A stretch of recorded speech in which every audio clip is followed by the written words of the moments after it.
Bill Clinton could pay $850,000 to Paula Jones to settle a sexual harassment case. No crime. John Edwards used money from his campaign,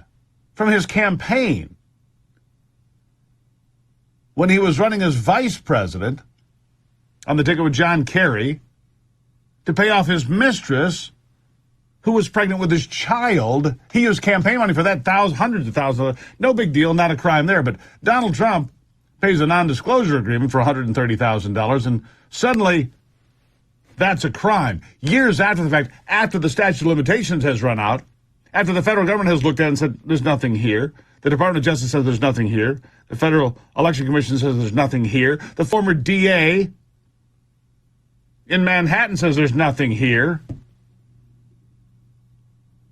Joe Concha points out that despite the case being garbage, it helps failing networks like CNN get viewers again. We've got that going for us. Listen to this.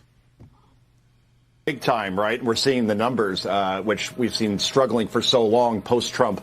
They get Trump back on their front pages in their A blocks of their shows for the next couple of weeks and maybe even months. And the reaction, Katie, from so many in media regarding the indictment of a former president over a case the feds walked away from years ago because it was so damn weak. This should have induced, at least in a sane and sober media industry, which it is not, by the way, at least some warnings from those claiming to be objective that the weaponization of the U.S. justice system in an attempt to take down political opponents, in this case, a current presidential candidate, sets a patently dangerous precedent. I mean, Banana Republic, Katie, that's supposed to be, a clothing store, not a country and certainly not a superpower. Instead, it's Groundhog Day here again. And here's a fact, as we've seen on this network from Jonathan Turley and others, most respected legal analysts say this case will likely fail. But the coverage, it's Nixonian in the final days of Watergate at this point. And it doesn't matter what the reality is. The narrative must be pushed in the most smug way possible, by the way, while marinated in this fantasy of images of Donald Trump in handcuffs with a mugshot for dessert.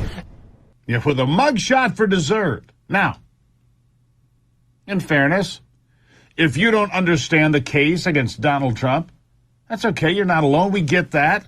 Because it's very hard to understand how they've created a Frankenstein case here